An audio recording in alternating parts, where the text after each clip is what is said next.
کوئی آئے کہ جی اب ایک کیوں ہو گیا، تو یہ بھی کوئی شرعی مسئلہ نہیں۔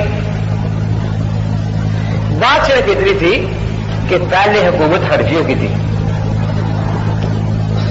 عباسی خلافت جب تک رہی قاضی حنفی رہے، پھر 200 سال خوارزمی رہے سب حنفی تھے، سلجوقی رہے سب حنفی تھے، پھر عثمانی خلافت تھی سارے حنفی تھے، اب یہ حنبلی آئے ہیں۔ تو حنفی سب سے زیادہ ہے نا دنیا میں، یہ بڑے بھائی ہیں، تو بڑوں کا حوصلہ بھی بڑا ہوتا ہے، چھوٹے بھائیوں کے ساتھ ملا لیتے ہیں کہ آ جاؤ تم بھی آ جاؤ۔ تو چونکہ پہلے حکومت بڑے بھائیوں کے پاس تھی، اس لیے چھوٹے تینوں کو بھی ساتھ رکھا ہے تم بھی آ جاؤ۔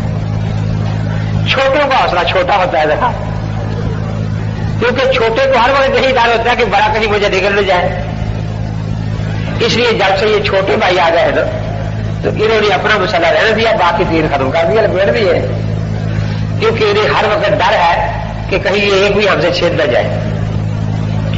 لیکن میں تو واضح طور پر کہا کرتا ہوں کہ خدا کرے اب بھی ہلکی کی حکومت آ جائے، انشاءاللہ چاروں مسئلے بچ جائیں گے، کوئی ایسی بات نہیں ہے۔ تو یہ چار مسئلے جو ہے یہ اسی لیے تھے تاکہ پتہ چلے کہ اہل سنت والجماعت کے چار ہی مذہب ہیں، پانچواں کوئی مذہب اہل سنت والجماعت کا نہیں ہے۔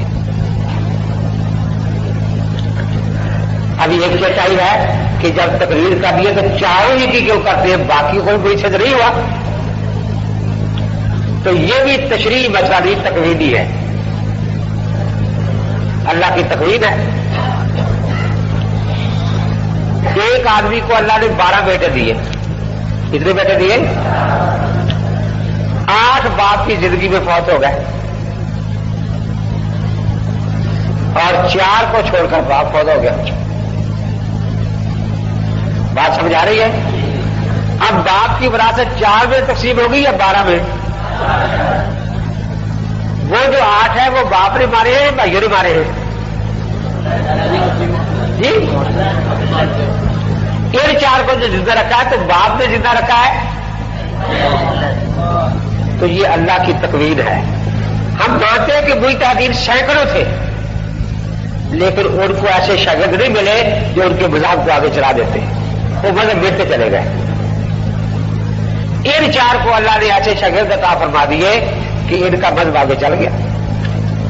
اب جو اللہ کی تکمیل سے مٹ چکے اور مر چکے ان کو تم زندہ کیسے کرو گے؟ جو مر چکے ہیں وہاں ماتم کرنے کی ضرورت نہیں، اب جو زندہ ہے ان سے فائدہ اٹھاؤ۔ تو چونکہ 4 ہی مذہب مکمل ہیں، مکمل مسائل، ان کے اصول بھی موجود ہیں، ان کے فروع بھی موجود ہیں، اور وہ متواتر بھی ہے۔ 3 لفظ یاد رکھ رہے ہیں، اصول موجود، فروع متواتر، فروع بھی موجود مکمل، اور مسالک متواتر۔ اب کوئی مذہب جو یہ 4 کے علاوہ ہے، اگر کسی کا قول ملتا بھی ہے تو خبر واحد، جس میں سند کی ضرورت ہوتی ہے، پھر سند کے راویوں کی تحقیق کرنی یہ عوام کے بس کی بات ہے۔ اس لیے عوام کو یہی حکم ہے متواتر قرآن پڑھو، شاذ قرأتیں نہ پڑھو، متواتر۔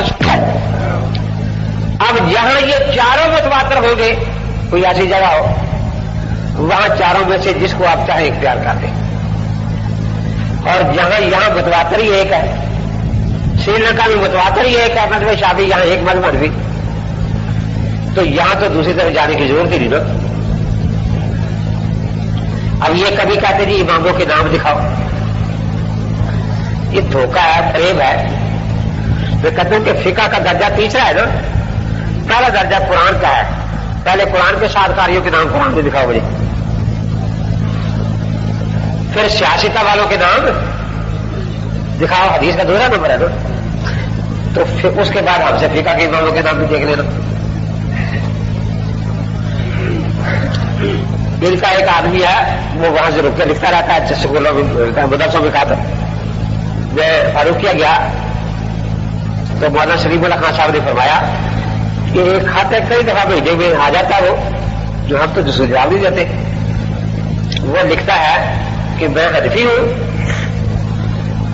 ہمارے ارد گرد اہل حدیثوں کی دکانیں ہیں، ہم نے ان سے وعدہ کیا ہے کہ ہم وہ حدیث دکھائیں گے جس میں حضرت نے فرمایا کہ امام ابو حنیفہ کی تقریر کرو.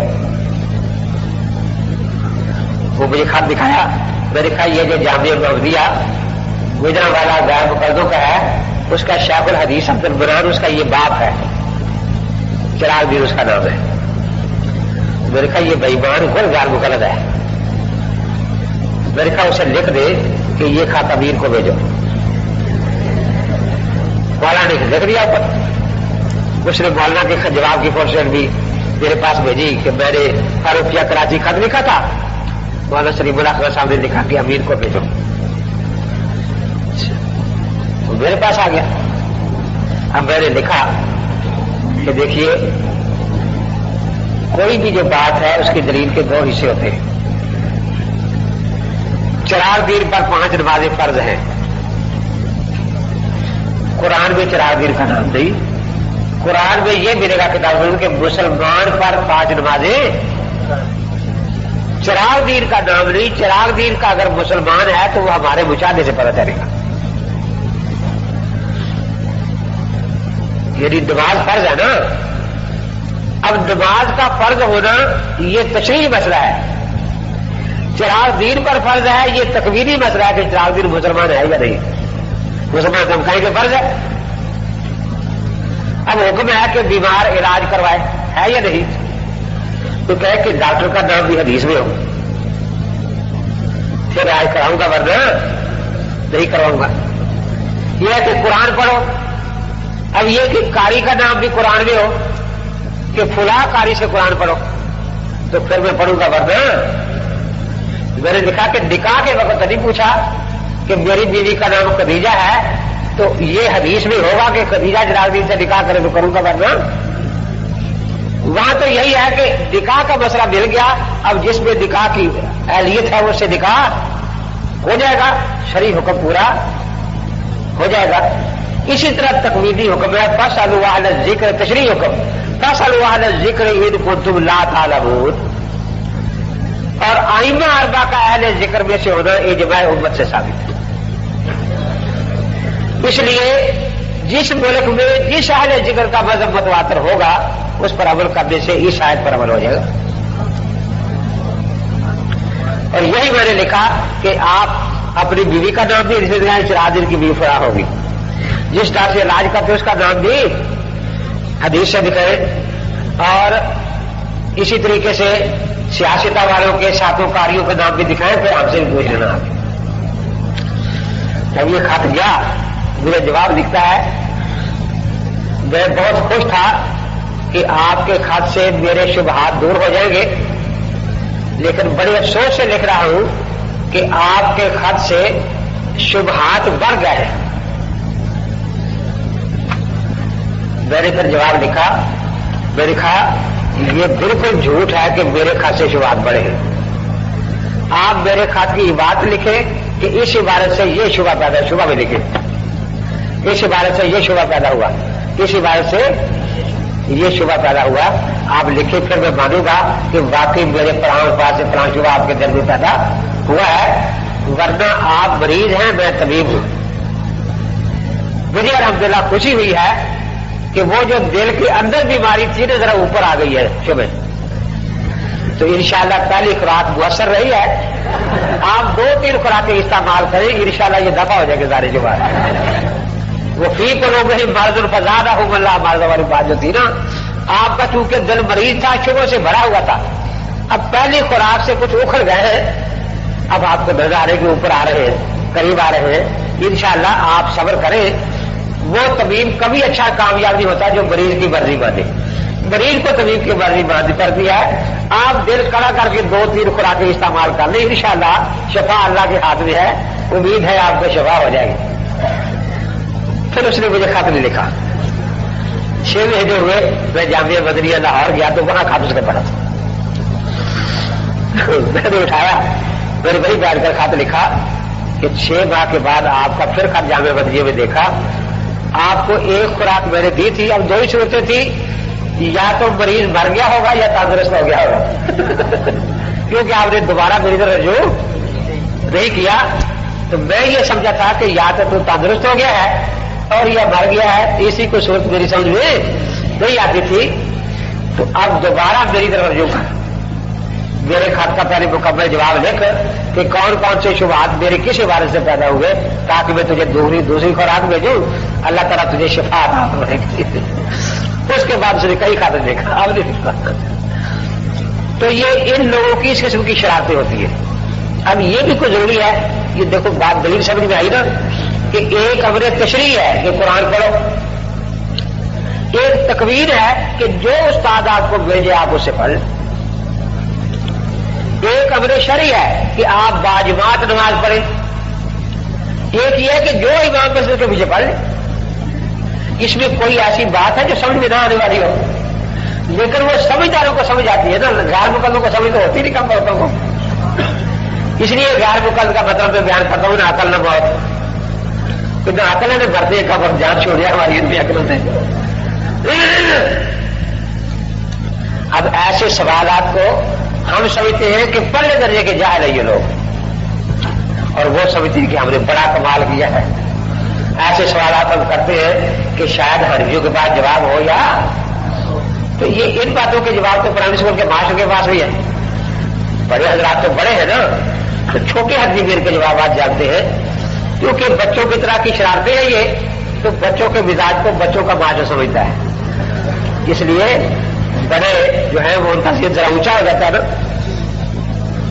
تو یہ حقیقت الفقہ ہو گئی۔ جب تمام ائمہ برحق ہے تو مسائل بھی ایک ہے، کچھ مسائل دوسری کی دلیل کر لی جائے۔ پہلی بات تو یہ جو میں بتا رہا ہوں کہ تقلید میں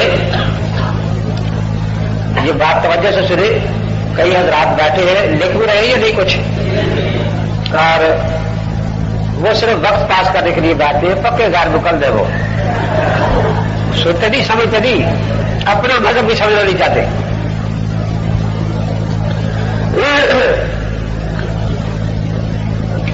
میں یہ بتا رہا ہوں کہ تقلید میں یہ فیصلہ کرنا کہ کون سا مجھ سے زیادہ اچھا ہے، یہ مقلد کے بس کی بات نہیں ہے۔ تقلید میں مدار رکھا گیا ہے مقلد کی شہرت پر، جس مرشد کا مذہب مقلد کو تواتر اور یقین کے ساتھ مل سکتا ہے، یہ اس کی تقلید کرے گا۔ حدیث کا مسئلہ اپنی طرف سے نہیں اتارا۔ یمن میں حضرت معاذ کی تقلید ہو رہی ہے نا، اس وقت حضرت ابو بکر موجود تھے، کوئی سے بڑے یا نہیں، حضرت عمر، لیکن کوئی یمنی ابو بکر کی تقلید نہیں کرتا تھا، حالانکہ جانتا تھا ان کا مقام حضرت معاذ سے بہت بلند ہے۔ کیوں؟ حضرت معاذ فتویٰ دیتے، پورے یمن میں عمل شروع ہو جاتا، وہ فتویٰ متواتر ہو جاتا اور یقینی ہو جاتا نا۔ ابو بکر صدیق اگر فتویٰ کوئی یمن میں لے کر آئے تو پہلے تو راوی کی جانچ ہوگی کہ سیکھا ہے بھی یا نہیں، پھر سامنے عمل تو ہے نہیں سب کا، اس میں کوئی اجمال ہوگا، عمل کے بعد تو اجمال ختم ہوتا ہے، ساری تفصیل سامنے آ جاتی ہے نا۔ تو اگر کوئی اجمال ہوگا تو اب پھر وہاں پوچھنے جائیں گے کہ جی آپ کی بات میں یہ اجمال ہے، سمجھے۔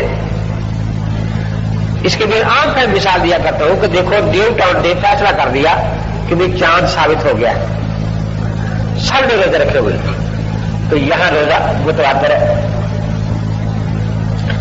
یہاں سے ایک صاحب پشاور چلے گئے، انہیں جا کر تھا کراچی میں تو روزہ ہے۔ اب یہ جو گیا ہے تو اکیلا گیا ہے، سارا تواتر تو ساتھ پھیل کر ہی لے گیا تھا۔ اب وہاں تو اس راوی کو دیکھا جائے گا کہ راوی قابل اعتماد ہے بھی یا نہیں، اور قابل اعتماد بھی ہے تو ظن حاصل ہوگا، یقین تو حاصل نہیں ہوگا نا۔ تو اس لیے جس طرح یمن میں حضرت معاذ کا فتویٰ متواتر تھا عمل، اور عمل کے بعد اجمالات بھی سارے ختم ہو جاتے ہیں، کسی تشریح کی ضرورت باقی نہیں رہتی، اس لیے سارے یمن والے حضرت معاذ کی تقلید شخصی کرتے تھے۔ حالانکہ اس میں شک نہیں کہ صدیق اکبر بھی موجود ہے، فاروق اعظم بھی موجود ہے، ان کے مرشد ہونے میں یمن والوں کو شک نہیں تھا، لیکن یمن والوں کو جس یقین اور سہولت سے حضرت معاذ کا فتویٰ مل سکتا تھا، اس یقین اور سہولت کے ساتھ ابو بکر صدیق کا فتویٰ ان کو نہیں مل سکتا۔ اسی طرح یہاں ایک ہی مذہب متواتر ہے، جیسے یمن ایک ہی متواتر تھا، امام اعظم ابو حنیفہ رحمۃ اللہ علیہ کا، تو یہاں تو دوسرے مذہب ہے ہی نہیں، کہ جی ایک مسئلہ ادھر مان لیا، ایک ادھر مان لیا، ایک ادھر مان لیا۔ دوسرا یہ کہ اگر بالفرض کہیں چاروں بھی ہو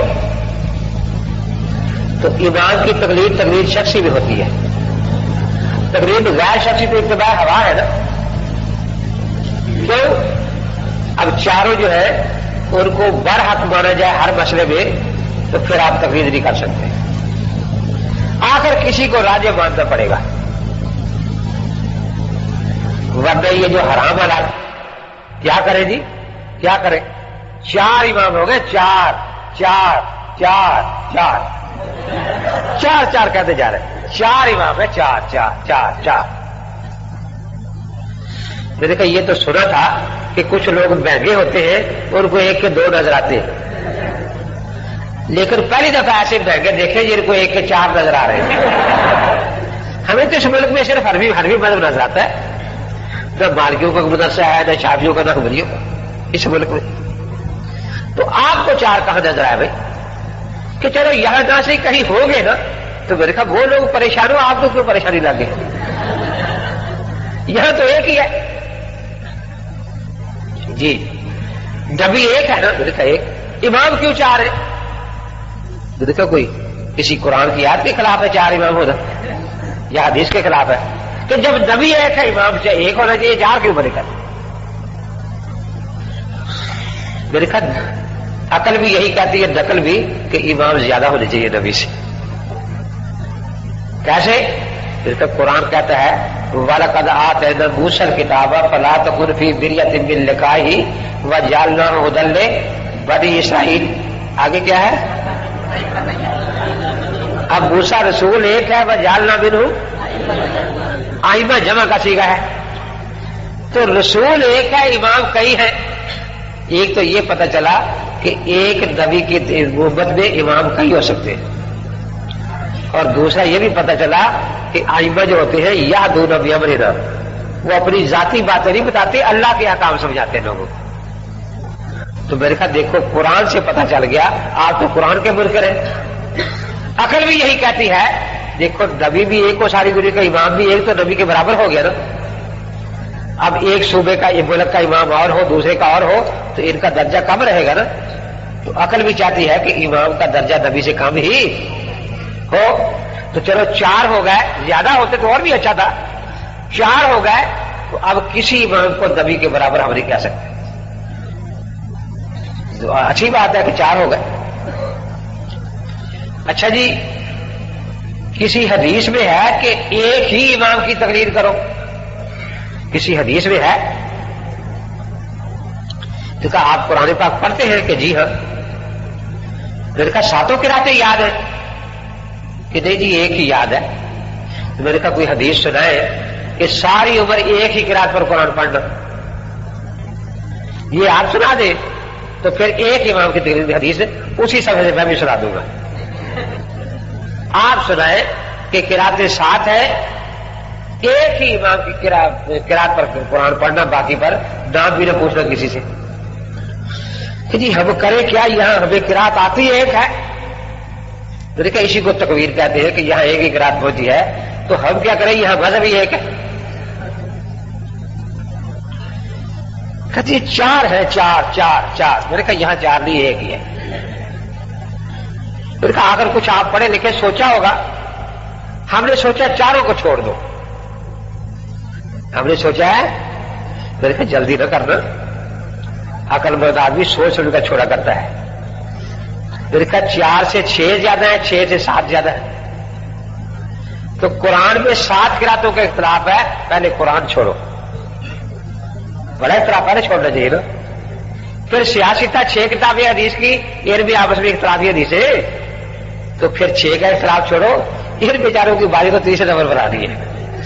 آپ پہلے ان کے پیچھے لگے ہوئے ہیں، آپ جلدی کریں، اعلان کر دیں، لکھ دیں کہ ہم نے قرآن چھوڑ دیا، ہم نے سیاستہ چھوڑ دی، اس کے بعد ٹھیک ہے آپ ان کو بھی چھوڑ دیں، کوئی بات نہیں۔ کہ جی چاروں امام پر آتے ہیں؟ میں نے کہا چاروں پر آتے ہیں۔ چاروں جی؟ میں نے کہا چاروں جی، چاروں ہی؟ میں نے کہا چاروں۔ کہ جب چاروں پر حق ہے تو ایک امام کی تقلید میں چوتھا حصہ کو ملے گا نا، چوتھا حصہ 3 حصے آپ تو 3 اماموں کے پاس چلا گیا، تو آپ کے پاس چوتھائی حق ہے نا، 3/4 حق تو آپ کا ضائع ہو گیا۔ میں نے کہا 7 قراتیں برحق ہے نا؟ کہ جی ہاں۔ میں نے کہا آپ ایک قرات پر قرآن پڑھتے 7واں حصہ پڑھتے ہیں نا، 6 حصے آپ نے ضائع کیا ہوا ہے قرآن۔ کہتے نہیں ایک قرات پر جو قرآن پڑھا تو پورا نا۔ میں نے کہا جس طرح ایک قرات پر قرآن پڑھنے سے پورا قرآن پڑھا جاتا ہے، ایک امام کی تقلید میں پوری سنت پر عمل ہو جاتا ہے۔ کہ جی آپ چاروں کو برحق کہتے ہیں؟ میں نے کہا چاروں کو برحق کہتے ہیں، چاروں کو ہی۔ میں نے کہا چاروں۔ آپ کو عقل ہے؟ میں نے کہا اللہ نے دی ہے اور آپ کی طرح خراب نہیں کیا الحمدللہ۔ ان میں حرام حلال کا اختلاف ہے، حرام حلال کا، حرام حلال کا، حرام حلال، حرام حلال۔ یہ بیچاروں کا کیا قصور ہے؟ یہ نبیوں کے تابع دار ہیں، نبیوں میں حرام حلال کا اختلاف ہے۔ آدم علیہ السلام کے زمانے میں بہن سے نکاح حلال ہے، اب حرام ہو گیا۔ یعقوب علیہ السلام کی دونوں بیویاں زلفا اور بلہا سکی بہنیں ایک وقت نکاح میں تھی، اب آ گیا لاتا جو وہ بہن روکتا ہے۔ قرآن میں ہے کہ یوسف علیہ السلام کو ان کے والدین بھائیوں نے سجدہ کیا ہے، اب حرام قرار دے دیا گیا ہے۔ تو یہ حرام حلال کا اختلاف تو نبیوں میں موجود ہے، تو پہلے نبیوں کو چھوڑیں پھر بیچارے اماموں کی باری آ رہی ہے کہیں۔ کہتا وہاں تو یہ ہے نا کہ اب سجدہ منسوخ ہو گیا تو ناسخ منسوخ کا مسئلہ ہے۔ میں نے کہا یہاں راجے مرجو کا مسئلہ ہے، وہاں ناسخ منسوخ کا مسئلہ ہے، ہم ناسخ پر عمل کرتے ہیں منسوخ پر۔ یہاں راجے مرجو کا مسئلہ ہے، ہم راجے پر عمل کرتے ہیں مرجو پر۔ کہ جی پھر ان کو گناہ ہوگا؟ میں نے کہا جن نے اس زمانے میں منسوخ نہیں تھا نا، اس میں گناہ نہیں تھا، اب سجدہ کرے تو گناہ ہوگا نا۔ اس زمانے میں بہن سے نکاح کرنا گناہ، اب گناہ ہے نا۔ تو امام شافعی کی ہاں وہ قول راجح ہے، ہمارے ہاں مرجوح ہے نا۔ تو کہتا ہے جی سوچ سوچ کے وہ جی زمانہ الگ الگ تھا۔ میں نے کہا یہاں علاقہ الگ الگ ہے، وہ سری لنکا میں ہے، ہم یہاں وہاں زمانہ الگ تھا، یہاں علاقہ الگ الگ ہے۔ مالکی اور ملک میں ہے، حنبلی اور ملک میں ہے، شافعی اور ملک میں ہے، حنفی اور ملک میں ہے۔ ایک کہتا ہے جی ہر علاقے کا خدا الگ ہوتا ہے، میں نے کہا ہر زمانے کا خدا الگ تھا۔ پھر کہتا ہے جی جب چاروں حق ہے تو آپ کو چاروں پر عمل کرنا چاہیے۔ میں نے کہا آپ سارے نبیوں کو حق مانتے ہیں؟ کہ جی ہاں۔ تو میں نے کہا اس دن ہفتہ تھا، تو میں نے کہا کل جمعہ آپ نے پڑھا نا، آج آپ ہفتہ پڑھنے میں گئے یہودیوں کے ہاں یا نہیں؟ کیونکہ موسیٰ علیہ السلام برحق ہے اور وہ ہفتہ پڑھتے تھے۔ اب یا تو موسیٰ علیہ السلام کو برحق کہنا چھوڑو یا ہفتہ پڑھو یہودیوں کے ہاں جا کے، اور کل اتوار پڑھنے بھی جائے گا نا گرجے میں آپ، کیونکہ عیسیٰ علیہ السلام برحق ہے۔ چلے گا نہیں ہم برحق سب کو مانتے ہیں، لیکن تابع داری اپنے ہی نبی کی کرتے ہیں۔ تو میں نے کہا یہی ہم کہہ رہے ہیں کہ برحق ہم سب کو مانتے ہیں لیکن تقلید اپنے ہی امام کی کر رہے ہیں۔ میں نے کہا یہ جو اجتہادی اختلاف ہے اس کی مثال ایسی ہوتی ہے، ایک ہے اجماعی حرام حلال، ایک ہے اجتہادی حرام حلال۔ اجماعی وہ ہے جو پوری امت کے لیے نقصان دہ ہے، اس کو حرام کر دیا گیا۔ یہ جو ہے یہ ہے کہ ایک کے لیے فائدہ مند، ایک کے لیے نقصان دہ۔ جیسے ایک کو ڈاکٹر کہتا ہے کہ تیرے لیے اچار زہر ہے، خبردار اچار نہ کھانا، دوسرے کو وہی ڈاکٹر کہہ رہا ہے کہ اچار میں وٹامن سی ہے، تیرے لیے بڑا فائدہ مند ہے۔ اور حقیقت بھی یہی ہے، تقویدی طور پر یہ مذاہب وہی پھیلے ہیں جہاں جہاں یہ چل سکتے تھے تقویدی طور پر۔ لیبیا میں مالکی ہے سارے، وہاں بیچارے حنفی رہ نہیں سکتے، کیونکہ مالکیوں میں جب تک سارے بس نہ بنے پانی کے پانی پاک ہی رہتا ہے نا۔ وہ علامہ کالم وہ سب پرسوں بات سنا رہا تھا نا، ان کے گئے تو وہاں بیٹھے تھے مولانا زربری صاحب کے پاس، ڈاکٹر علامہ کالم صاحب وہ کہیں آئے نا، کوئی طالب علم آئے کہ جی کو کپڑے دھونے ہو تو دے تو پوچھتے پہلے یہ بتاؤ کہ تو ہے مالکی یا حنفی؟ جی میں حنفی ہوں۔ لیکن نہیں یہ سارے حنفی طالب علم کپڑے دھوتے ہوئے پکے مال کی ہوتے ہیں، ایک ہی بالٹی میں سارے کپڑے دھو رہے ہیں بار بار اسی میں تو کہتے ہیں کپڑے دھوتے وقت یہ سارے مال کی ہوتے ہیں، اگر تو حنفی ہے تو پھر میں دے دیتا ہوں، اور اگر ایک ہی بالٹی میں سارے کے جوڑنے جائیں تو پھر تو مال کی اگرچہ کہتا حنفی ہے۔ اب وہاں پانی اتنا کم ہے وہ بیچارے اسی سے برتن وضو کریں گے، اس کو بالٹی میں جب پھر اس سے برتن دھو لیں گے، وہی بکری کو پلا لیں گے۔ اب وہاں حنفی چل ہی نہیں سکتا، حنفی مذہب ان کو تو کھلا پانی چاہیے نا اسی طرح آپ دیکھیں گے شافعی عام طور پر سمندروں کے کناروں پر آباد ہے، کیونکہ ان کے ہاں سمندر کی ہر چیز حلال ہوتی ہے نا، تو دیکھو جہاں جس کی خوراک ہو وہاں شافعی پہنچ جاتے، کیونکہ حنفی خوراک میدانی علاقوں میں ہوتی ہے، عام طور پر میدانی علاقوں میں حنفی آباد ہوتی ہے، اور سمندروں کے کناروں پر شافعی جہاں جہاں جس کی خوراک ہے وہاں وہ آدمی پہنچ جاتے ہیں۔ تو مقصد یہ ہے کہ تکوینی طور پر بھی ہم دیکھتے ہیں کہ مذاہب وہی پھیلے ہیں جہاں وہ چل سکتے ہیں، اور دوسری جگہ پر جہاں وہ چل بھی نہیں سکتے وہ مذاہب جو وہاں دکھا ہے۔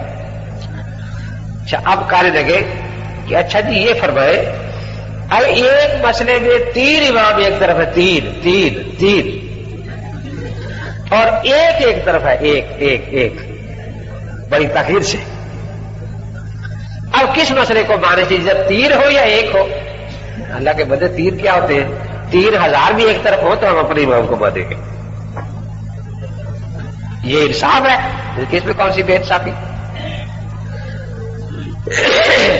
دیکھا جہاں قرآن پاک میں سجدہ تعظیمی یوسف علیہ السلام کو لکھا ہے، وہاں بڑی تفسیروں میں روایات درج ہے کہ پہلے ہر نبی کی شریعت میں سجدہ تعظیمی جائز تھا، ہمارے نبی پاک نے حرام فرما دیا۔ اب 1,23,999 نبی کہتے ہیں سجدہ تعظیمی جائز، 3 نہیں، 1,23,999، اور ایک نبی کہتا ہے ناجائز، تو گنتی کر کے جائیں گے یا اپنے ہی نبی کی مانیں گے؟ کیا خیال ہے؟ میں نے پوچھا کہ قربانی کا گوشت کھاتے ہو؟ کہ جی ہاں، آپ سے زیادہ کھاتے ہیں، آپ کے یہاں 3 دن قربانی کی، ہمارے 4 دن ہے، اور آپ صرف بکرا کھاتے ہیں، گھوڑا بھی کھا جاتے کہتے ہیں۔ تو میں نے کہا پہلے کسی نبی کی شریعت میں قربانی کا گوشت کھانا جائز نہیں تھا، یا تو آگ آتی جلا دیتی تھی، یہ دلیل تھی قربانی قبول ہوگی، اور اگر آگ نہیں آئی تو اتنی منحوس ہو جاتی تھی قربانی کے دور جا کے اس کو جلاتے تھے تاکہ دھوکہ شہر میں نہ آئے۔ اب 1,23,999 نبی کہتے ہیں قربانی کا گوشت کھانا جائز ہے، اور ایک نبی کہتا ہے جائز، تو گنتی کرنی چاہیے زیادہ کدھر ہے یا اپنے ہی نبی کی ماننی چاہیے؟ کہتا اپنے کی ماننی چاہیے۔ میرے کہا قرآن پاک میں سلیمان علیہ السلام کے ذکر میں محاریب و تماثیل کے لفظ آتے ہیں، مجسم، تصویر، تمثال، وہاں لکھا ہے مفسر نے کہ پہلے ہر نبی کی شریعت میں مجسم تصویر بنانا جائز تھا، یہ عبادت منع تھی، تصویر بنانا جائز تھا۔ اب 1,23,999 نبی کہتے ہیں تصویر جائز، اور کتنے نبی کہتے ہیں حرام؟ تو اب گنتی کر کے جانا چاہیے یا اپنے کے پیچھے رہنا چاہیے؟ کیا خیال ہے؟ تو نے کہا تم 6 کو رو رہے ہیں، لاکھوں کا مزرعہ ہے یہاں۔ آ کر ڈھیلے سے ہو کے کہنے لگے اچھا پھر اگر تقلید کرنی ہی ہے تو مکے مدینے والے امام کی کریے یا کوفے والے کی کرنی چاہیے؟ مکے مدینے والے امام کی کرنی چاہیے۔ دین مکے مدینے میں آیا تھا یا کوفے میں آیا تھا؟ دل کا آپ کا دل کیا کہتا ہے؟ مکے مدینے والے امام کی کرنی چاہیے، مکے مدینے نہ۔ میں نے کہا کوئی آیت حدیث پڑھے کہ مکے مدینے والے امام کی تقلید شرک نہیں ہے، جائز ہے، اور کسی والے کی ناجائز ہے؟ خاموش۔ میں نے کہا دیکھو جھوٹ بولنا بہت بڑا گناہ ہے، آپ جھوٹ بولنے کے بغیر آپ کو روٹی ہضم نہیں ہوتی۔ ہم نے جھوٹ بولا؟ میں نے کہا بہت بڑا۔ کیا جھوٹ آپ نے بولا؟ میں نے کہا 7 کاریوں میں مکی کاری بھی ہے، بدری بھی ہے، بصری بھی ہے، تم تو سارے قاری اعظم کوفی کی قرات پر قرآن پڑھ رہے ہو، تم سے بڑا کوفی کون ہے؟ قرآن نازل مکے میں ہو مدینے میں ہو اور تم نہ مکے کے قاری کی قرات پڑھو نہ مدینے کے قاری کی، کوفے قاری کی قرات پڑھ لو۔ اس لیے میں کہا کرتا ہوں کہ غیر مغل ملے تو پہلے پوچھا کرو کوفیوں آ گئے ہو،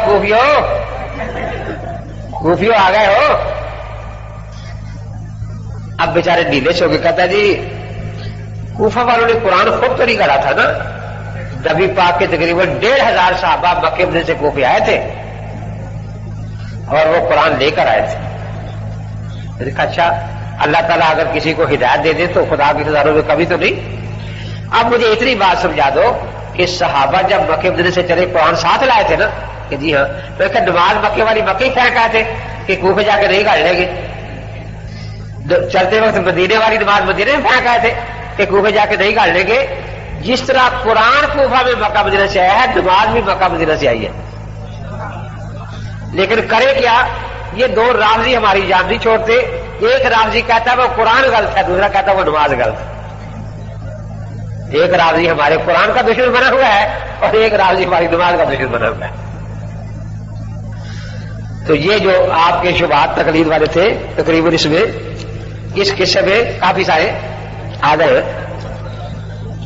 حد رہ گئی کہ اگر بالفرض کہیں چاروں بھی ہو تو تقلید وہاں بھی شخصی ہوگی۔ دیکھیے آپ کے ملک میں امام تو 4 نہیں ہے، لیکن طریقے علاج 4 ہیں: ہومیوپیتھی، ایلوپیتھی، آریو ویدک، یونانی۔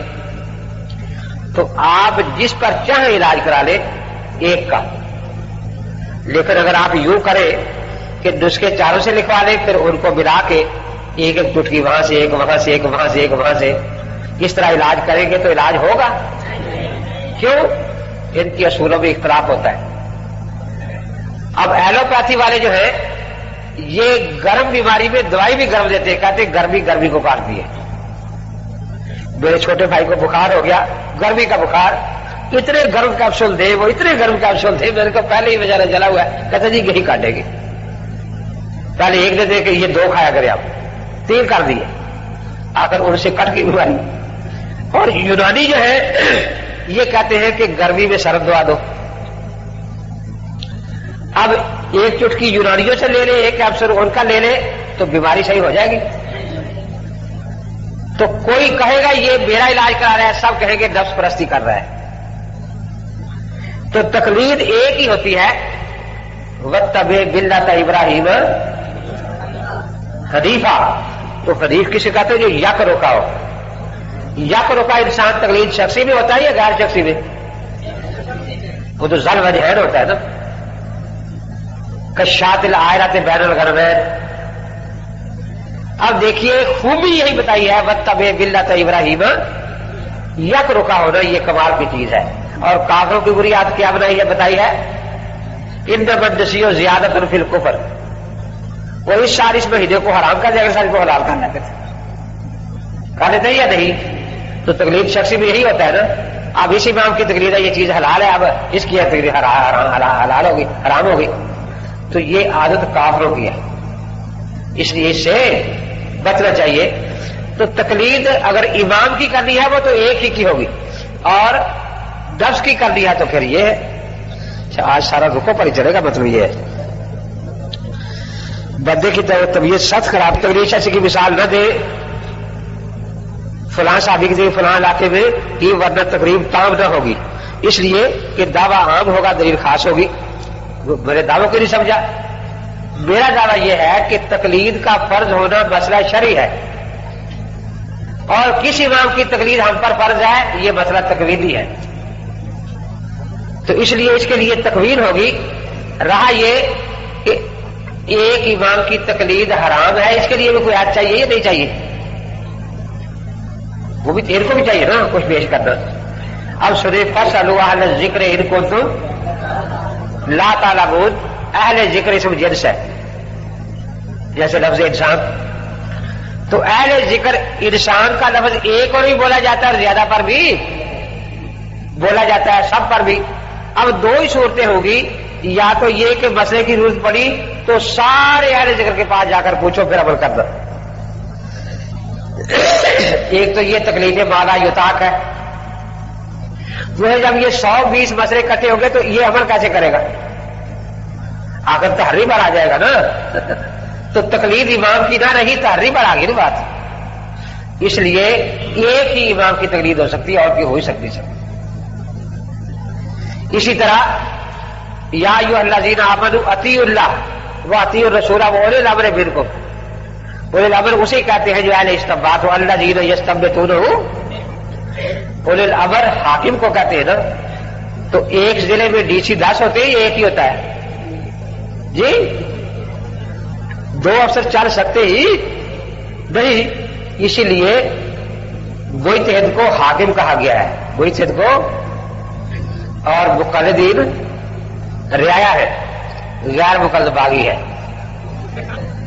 غیر مقلد ہے. دیکھو نا، آپ سمجھا تو نا قرآن پاک نے ایک لفظ میں کتنی باتیں سمجھا دی. یہی سے سمجھایا کہ جس طرح ایک ملک میں ایک ہی حکومت چل سکتی ہے، 2 حکومتیں نہیں چل سکتی. اب یہ قرآن پاک کی آیت ہے نا. جو کہتے ہیں تقلید غیر شخصی واجب ہے، ان کے ذمہ ایک تو یہ ہے کہ آیت حدیث پیش کرے کہ تقلید شخصی حرام ہے. دوسرا یہ کہ متعین کرے کہ 1 سے 10 مسئلے پوچھ سکتے ہیں، 11واں حرام ہوگا یا 15واں حرام ہوگا. پتہ تو چلے نا کہ بھی کتنے مسئلے پوچھ سکتے ہیں، یا ہر مسئلہ سب سے پوچھنا ہے یا ایک سے ایک دوسرے سے. تو مسئلوں کا متعین کرے. دیکھیے استنباط کا لفظ بھی قرآن میں اسی کے لیے آیا ہے نا. استنباط کہتے ہیں جو زمین کے تہ کے نیچے پانی چھپا ہوا کنواں نکال کر اس کو ظاہر کر لینا. اب اگر کسی ملک میں گاؤں میں ایک ہی کنواں ہو، ساری عمر اسی کنویں سے وضو کرتے رہے تو جائز ہے یا نہیں؟ یا کوئی حدیث دکھائیں کہ 10 دن کرنا باقی حرام ہو جائے گا، پھر کسی اور شہر میں چلے جانا کنواں لینے کے لیے. اچھا، سارا قرآن آپ نے پڑھنا ہے، ایک اور ساتھ سے پڑھ لیں گے تو جائز ہوگی یا ناجائز جی؟ دیکھیے، ایک ہوتے بدیہیات، ایک ہوتے نظریات. یہ لکھنے والا جو ہے نا، لکھا جی مثال نہ دینا. ہم مسئلہ تقلید کو بدیہیات میں سمجھتے ہیں کہ دلیل نہ بھی ہو تو مثالیں بھی کافی ہوتی ہیں. تو اس لیے پہلے روکتے ہیں کہ مثال نہ دینا، کیونکہ مثال بدیہیات میں دینی ضروری ہوتی ہے. تو اس لیے یہ جو انہوں نے لکھا ہے تقلید شخصی کی دلیل، حضرت جس کی معاذ رضی اللہ تعالی کی شخصی ہوتی تھی یا نہیں یمن میں؟ بخاری شریف میں ہے کہ مکے کے لوگ مدینے حج کرنے گئے، مدینے کے لوگ مکے حج کرنے گئے. ابن عباس سے حائضہ کے بارے میں مسئلہ پوچھا، انہوں نے زید بن ثابت کے خلاف بتایا جو مدینے کے مفتی تھے. تو صاف ہے، انہوں نے کہا لا ناخذ بقولک، ہم آپ کا قول نہیں مانیں گے، زید بن ثابت کا قول مانیں گے. تو معلوم ہوا کہ وہ وہاں تقلید شخصی کرتے تھے. تو فاسألوا اہل الذکر ان کنتم لا تعلمون. یہ جگہ میں نے پڑھی، وہ مولوی تھا، حدیث سے تفسیر کرو، حدیث سے چلو حدیث سے سنو. پھر وہ حدیث شجا پڑھ دی، وہ زخم ہو گیا سر گہرا. انہوں نے فتویٰ دیا کہ غسل کر لو، وہ فوت ہو گیا. حضرت نے بددعا دی، قاتلوہ قاتلہم اللہ. اور آگے کیا فرمایا؟ انما شفاء یہ سوال، فاسألوا اہل الذکر سوال ہے نا. تو میں نے کہا اب حضرت نے دیکھو کس طرح عام فہم انداز میں بات سمجھا دی کہ ہر جگہ لوگ بیمار ہوتے ہیں، ان کو علاج کی ضرورت ہوتی ہے. تو وہ علاج ڈاکٹر سے کراتے ہیں، پنساری سے؟ خود کتاب سے نسخہ لکھتے ہیں یا ڈاکٹر کے پاس جاتے ہیں جی؟ 4 ڈاکٹر ہو تو چاروں سے لے کر پھر نسخہ اس کی تقسیم کرتے ہیں. ایک ہی ڈاکٹر سے وہ علاج کرواتے ہیں اور اس کی پورا اس پر اعتماد کرتے ہیں کہ یہ ڈاکٹری اصول کے مطابق ہمیں بتا رہا ہے. تو اس سے میں نے یہ بتا کے میں نے کہا اس سے پتہ چلا کہ جو ماہر ہے وہ تو اپنے طریقے سے عمل کرے گا اپنی مہارت پر، اور دوسرا اس کی تقلید کرے گا. اور جو ماہر نہیں کروا دے تو اس کے لیے غیر مقلد کے لیے حضرت نے بددعا کی ہے، قاتلوہ قاتلہم اللہ. تو یہ سنت موقدہ ہے غیر مقلدوں کے لیے بددعا کرنا کہ یا اللہ ان کا ستیہ ناش ہو جائے، کچھ نہ بچے. قاتلوہ قاتلہم اللہ. تو کھڑا ہو گیا جب یہ میں نے کہا نا، کھڑا ہو گیا. اب وہ قسم، اللہ کی قسم، رسول کی قسم، خدا کی قسم، قرآن کی قسم، یہ دھوکہ دے رہا ہے، یہ دھوکہ دے رہا ہے. تو بعد 10-12 قسمیں جو نہیں کھانی تھی وہ بھی کھا گیا، جو کھانی تھی وہ بھی کھا. جب قسمیں کھا کے کھڑا ہوا میں نے کہا تم نے قسمیں سن لی اس کی؟ اب سنو اللہ کہتا ہے لا تطیع اللہ اللہ بہین، اس کبیرے کی قسموں پر بالکل نہ جانا. یہاں سے جھوٹی قسمیں کھاتے کم وقت باغ کے اندر جا کے دروازہ بند کر لی. اب میں نے سمجھا کہ اب یہ پولیس کو فون کرے گا. پروفیسر صاحب میں جلدی سے وہاں سے نکلا اور تبلیغی برق میں جا کے تبلیغ میں بیٹھ گیا. اب وہاں وہ تعلیم ہو رہی تھی. جناب پولیس نے ساری مسجدیں دیکھی جہاں مدرسے میں آیا ہوا تھا، مدرسے میں بار بار آئے اور میں وہاں تبلیغی تعلیم میں بیٹھا تھا.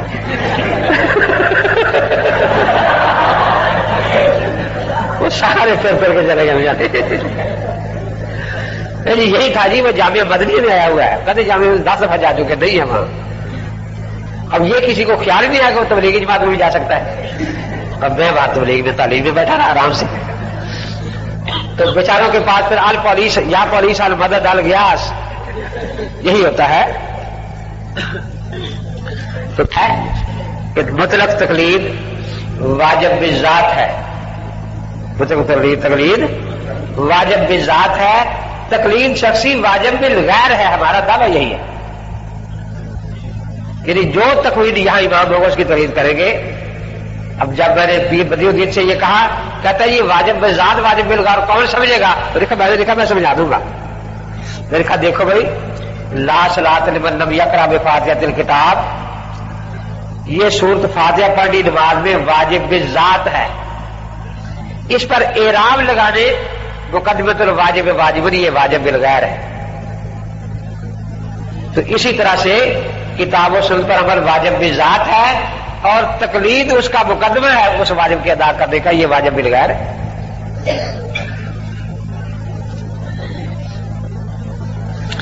ابن تیمیہ بیچ سے دیجیے مقلد. آپ کو کیا ضرورت پڑی ابن تیمیہ کی؟ ابن تیمیہ اپنے آپ کو مقلد لکھتا تھا لیکن متبار پھر بدل سمجھتا تھا، کہیں کہیں نکل جاتا تھا چھلانگ لگا کے ادھر ادھر.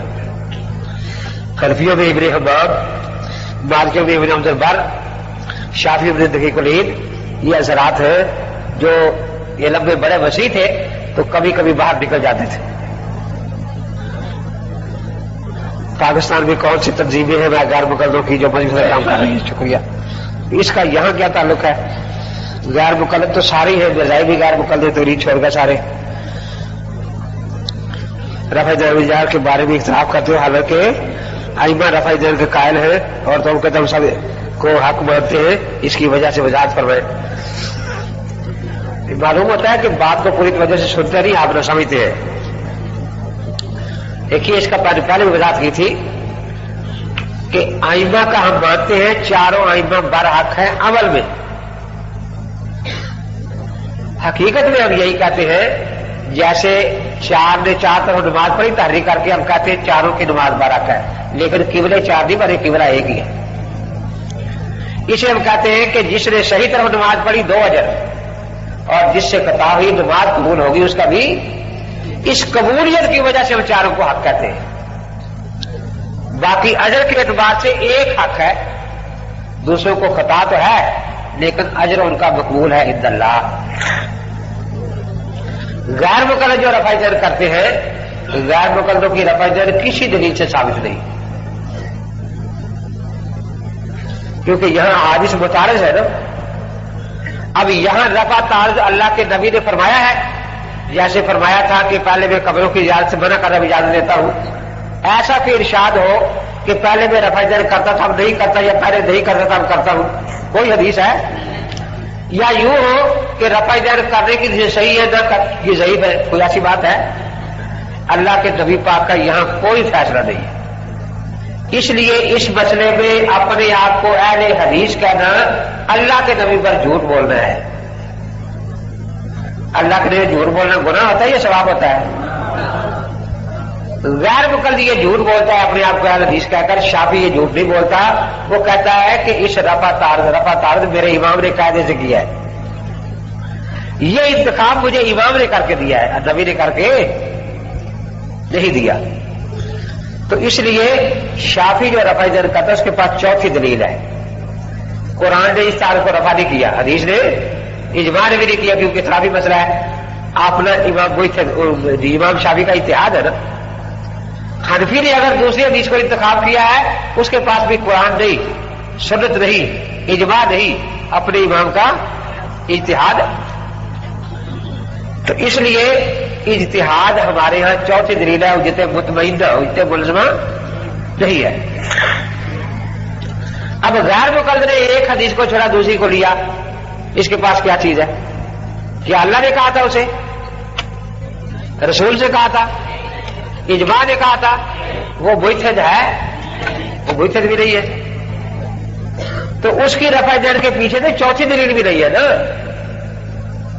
اس لیے کوئی اتھارٹی اس کی، جیسے کوئی چمار ڈاکٹر کی دکان میں جائے اور مریض کو شیشی اٹھا کے دے، اب اتفاقاً وہ دوا اسی بیماری کی نکل آئے تو یہ گنہگار ہے یا نہیں، مجرم قانونی ہے یا نہیں؟ تو یہ تو چمار ہے نا بیچارے، ان کو ڈاکٹری کرنے کا کیا حق ہے؟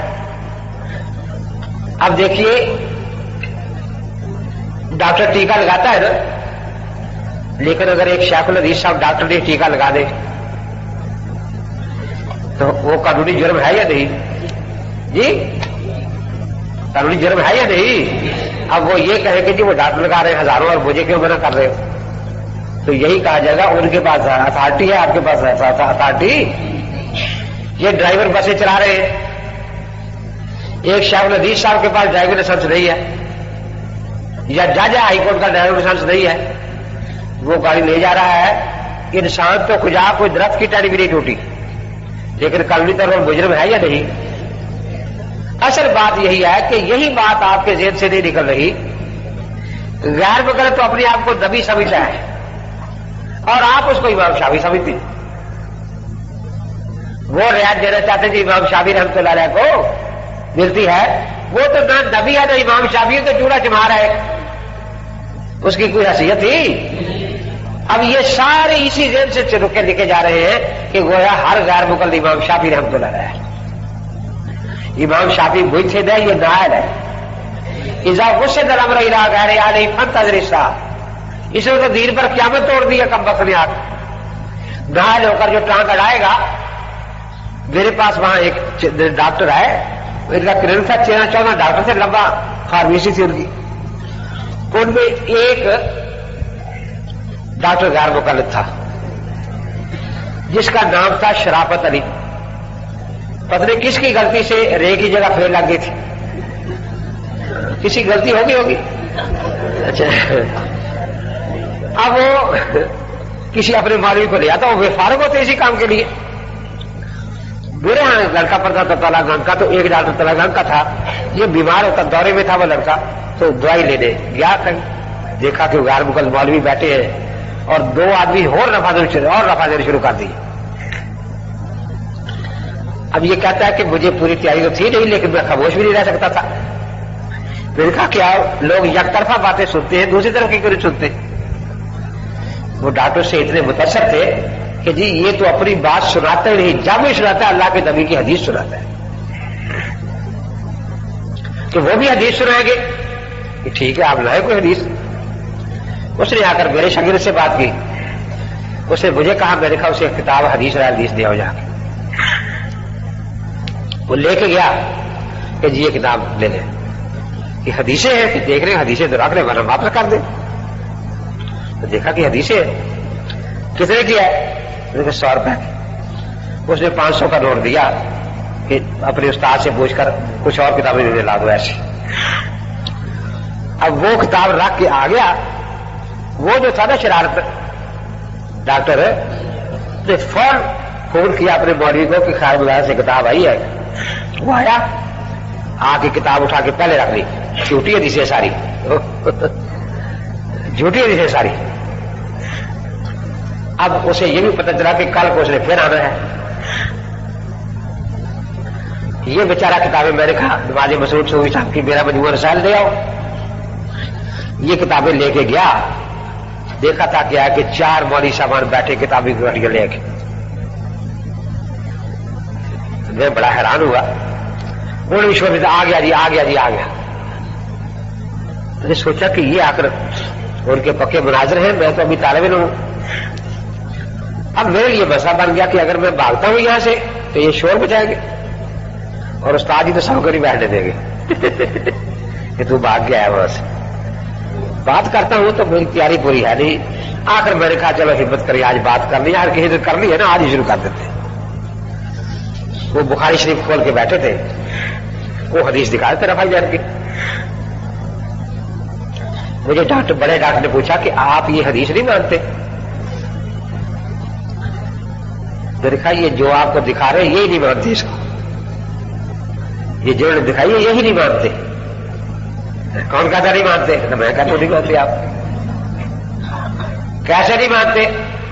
کہا کہ یہ پہلے مسئلہ مجھے سمجھاؤ, ایک سنت رہ جائے تو نماز خلاف سنت ہوتی ہے یا نہیں ہوتی ہے؟ تو تم ان کو سنت کے مطابق نماز سکھانا چاہتے ہو خلاف سنت؟ سنت کے موافق کہ یہ حدیث تو آپ کے یہاں خلاف سنت نماز والی ہے. شعبے کیسے خلاف سنت نماز والی کہ تم گنو رفع جن کی ذکر 10 جگہ کر دو, یہاں 9 ہے. ایک سنت بھی رہ جائے تو نماز خلاف ہے. تو پتہ چلا کہ بخاری وہ حدیثیں لاتا ہے جو خلاف سنت نماز والی ہے. اب وہ گرے تو 9 بنے.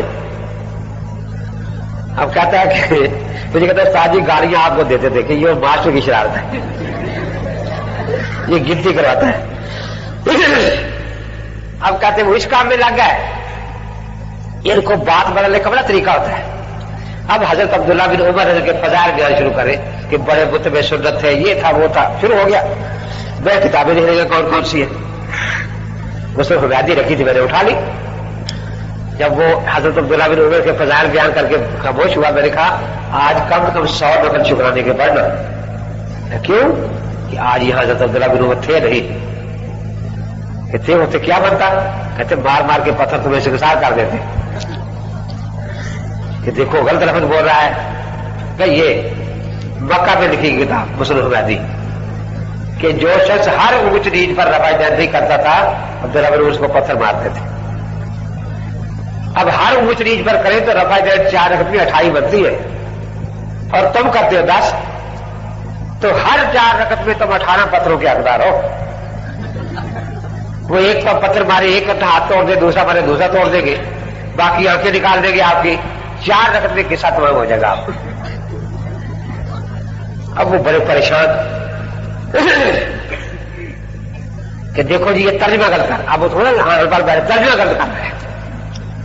انہوں نے کہا کہ ڈاکٹر صاحب ترجمہ میں بھی لکھ دیتا ہوں, ان سے بھی لکھوا دو, کسی پروا سے پوچھو جا کے. لیکن یہ شمسار کس کا ترجمہ کر رہا ہے کہ ہاسابوں کا سواد کے ساتھ ہے. تو نے کہا جی ترجمہ غلط ہے. اس کا صحیح کیا ہے کہ یہ کہتا ہے شمسار, اس کا صحیح ترجمہ ہے پتھر مارنا. تو ڈاکٹر ہنس پڑے کہ پھر وہی ہوا اور کیا ہوا.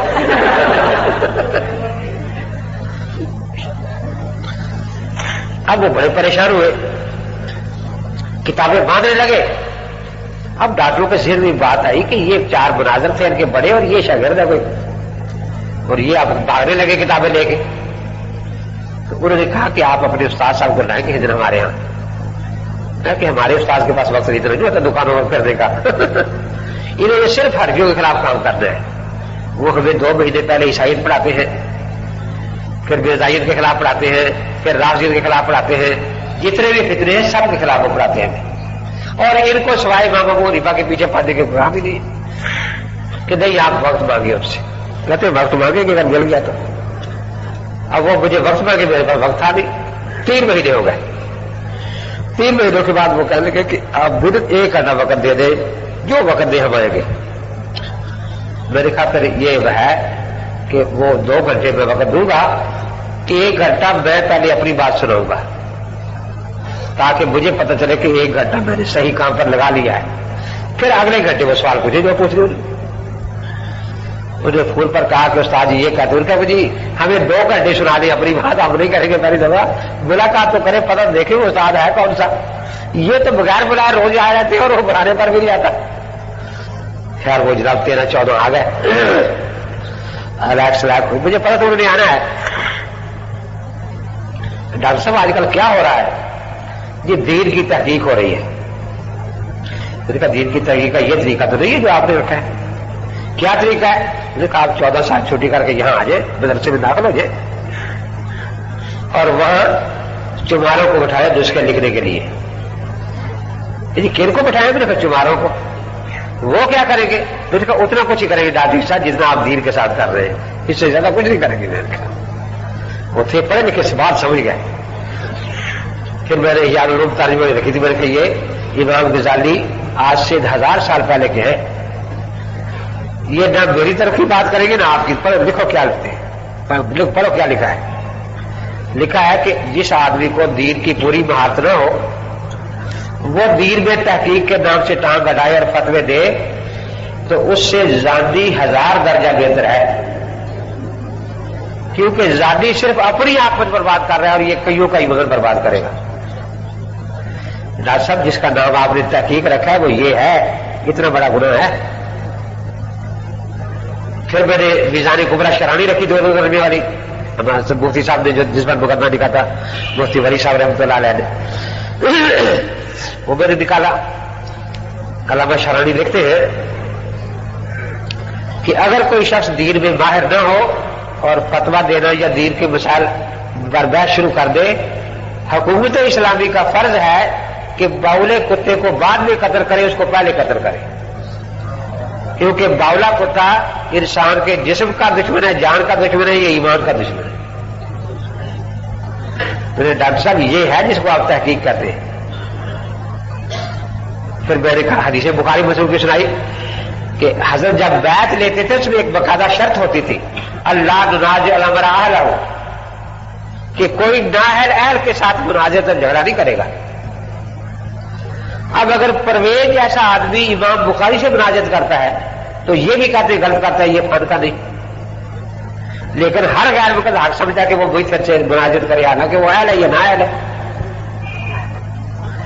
جس طرح پرویز وغیرہ اسلم جراج پوری منکر حدیث یہ محدثین سے جھگڑتے ہیں نا، انہوں نے غلط کام کیا ہے. ہم یہی کہتے ہیں کہ معصوم نہ وہ تھے نہ یہ ہے، لیکن یہاں فرق معصوم غیر معصوم کا نہیں، اہل اور نااہل کا ہے.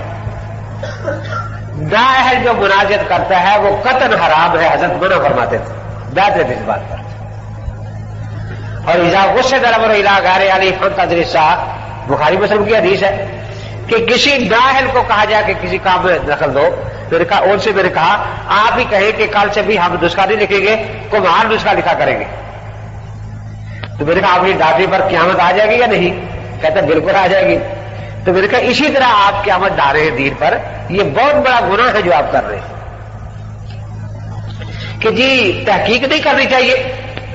میں نے کہا میں وہی تو کہہ رہا ہوں کہ تحقیق ڈاکٹری کے کمہار کو کرنی ہے، چمار کو کرنی چاہیے. کہتا ڈاکٹر کو کرنی چاہیے. میں نے کہا قرآن نے تحقیق کا حق دیا ہے، حکم دیا ہے، جاکم فاسقون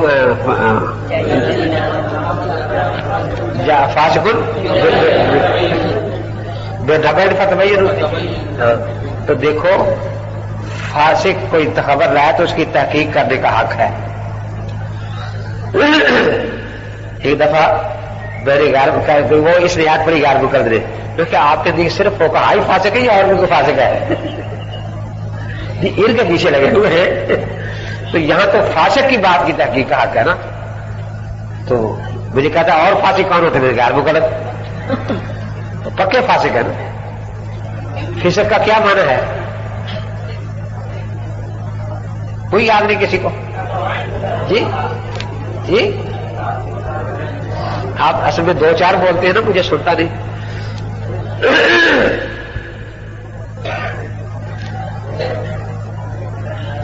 فاسق عربی میں کہتے ہیں جانور کے گلے میں رسی ڈال کے باندھ دیا جاتا نا تاکہ کسی کی فصل خراب کرے گا، لڑائی ہوگی، کسی کے بچے کو مارے گا، لڑائی. جب جانور رسی دبا کے بھاگ جائے کہتے ہیں فاسق کا، یہ فاسق ہو گیا. اس طرح جو آئمہ کی تقلید سے نکل بھاگے اس کو فاسق کہتے ہیں، پکا فاسق ہوتا ہے. اس لیے غیر مقلد کی ہر بات جو ہے وہ فاسق کی بات ہے، اس کی تحقیق ضرور کرنی چاہیے. تو اللہ نے تحقیق کا حکم تو دیا ہے، لیکن تحقیق کا حق جس طرح ڈاکٹری میں ڈاکٹر کو ہے، قانون میں قانوندان کو ہے، تحقیق کا حق صرف 2 شخصیوں کا ہے. وَلَا رُدُّونَ الرَّسُولَ إِلَىٰ أُولِي الْأَمْرِ مِنْهُمْ لَعَلِمَهُ الَّذِينَ يَسْتَنبِطُونَهُ مِنْهُمْ. کیونکہ مسائل کی 2 ہی قسمیں ہیں، منسوخ اور مجتہد کی. منسوخ کی تحقیق رسول سے ملے گی اور مجتہد کی مجتہد سے. تیسرے کو تحقیق کا حق ہی نہیں. اس لیے آپ ان کی تقلید کریں اور محققین کی اتباع کر تقلید سے آپ تحقیق پر چل سکتے ہیں. اس کے علاوہ آپ کے ہاں کوئی چارہ کار نہیں. یہ رکھنے بھی باقی پھر زور کے بعد سے. وآخر دعوانا الحمدللہ رب العالمین. استغفر اللہ.